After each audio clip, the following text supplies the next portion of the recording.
ভিডিওতে যা যা দেখানো হয়েছে তা নিজ দায়িত্বে অনুসরণ করবেন। আপনার ফোনের কোনো ক্ষতি হলে রম রিকভারি দায়ী থাকবে না। কাস্টম রম ইনস্টল করার পূর্বে অবশ্যই আপনার ডাটা ব্যাকআপ করে রাখবেন। আসসালামু আলাইকুম সবাইকে। গত ভিডিওতে আমি দেখিয়েছিলাম কিভাবে Redmi K30i 5G তে TWRP ইনস্টল করতে হয়। আজ আমি দেখাবো কিভাবে চায়না রম থেকে Xiaomi.eu rom এ শিফট হতে হয়। মনে রাখতে হবে EU rom দেওয়ার জন্য TWRP রিকভারি লাগবে। আমি দেখিয়ে দিচ্ছি যে এটা চায়না স্টেবল রমে আছে।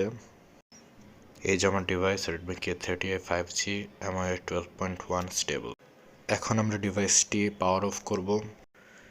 পাওয়ার অফ হয়ে গেলে ভলিউম আপ বাটন এবং পাওয়ার বাটন চেপে ধরে রাখতে হবে যতক্ষণ না পর্যন্ত TWRP রিকভারি স্ক্রিনে বুট হবে। TWRP-তে বুট হয়ে গেলে আমাদের পিসিতে চলে যেতে হবে। পিসি থেকে আমাদের ডাউনলোড করা Xiaomi.eu ফাইলটি K30i 5G-তে কপি করে নিতে হবে। কপি হতে কিছু সময় লাগবে যেহেতু 3 জিবির মতো একটি ফাইল। এই ফাইলের লিঙ্ক আমি ডিসক্রিপশন বক্সে দিয়ে দিব। যেহেতু Android 11-এর আওতাভুক্ত সকল চায়না রমে গুগল প্লে সার্ভিস আর কাজ করছে না, তাই Xiaomi.eu rom-এ শিফট করাই সবার জন্য ভালো। EU rom-এর বেস থাকে চায়না রম, তাই গ্লোবাল রমের চেয়ে এতে স্মুথনেসও বেশি থাকে। ফাইল কপি কমপ্লিট হয়ে গেলে আমরা আবার আমাদের মোবাইলে চলে যাব। TWRP থেকে আমরা ফার্স্টে সিলেক্ট করব ওয়াইপের পর অ্যাডভান্সড ওয়াইপ, তারপর ডেলভিক ডাটা ক্যাশ। এই তিনটি পার্টিশন সিলেক্ট করতে হবে, শুধুমাত্র এই তিনটি পার্টিশন সিলেক্ট করে সোয়াইপ টু ওয়াইপ করতে হবে। ওয়াইপ কমপ্লিট হয়ে গেলে আমরা ব্যাক করব। ব্যাক করে আমরা আবার মেইন পেজে আসব। এবার আমরা ইনস্টলে ক্লিক করব। ইনস্টলে ক্লিক করে Xiaomi.eu এই ফাইলটি লোকেট করব।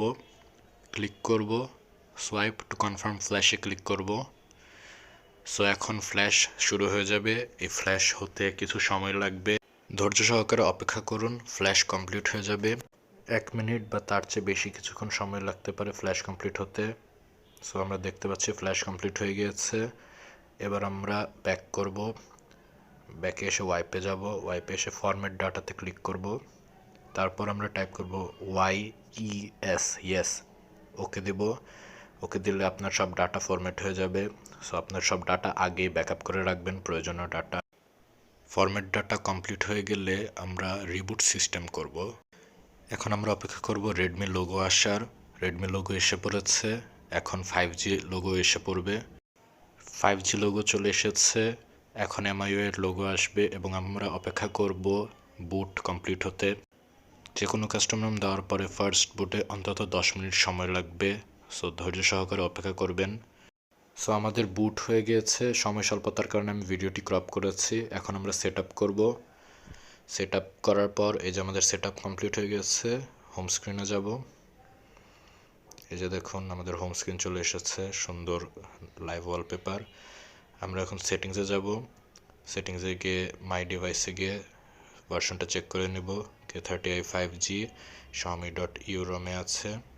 এভাবেই চায়না রম থেকে TWRP রিকভারির মাধ্যমে Xiaomi.eu rom ফ্ল্যাশ করতে হয় Redmi K30i 5G ডিভাইসটিতে।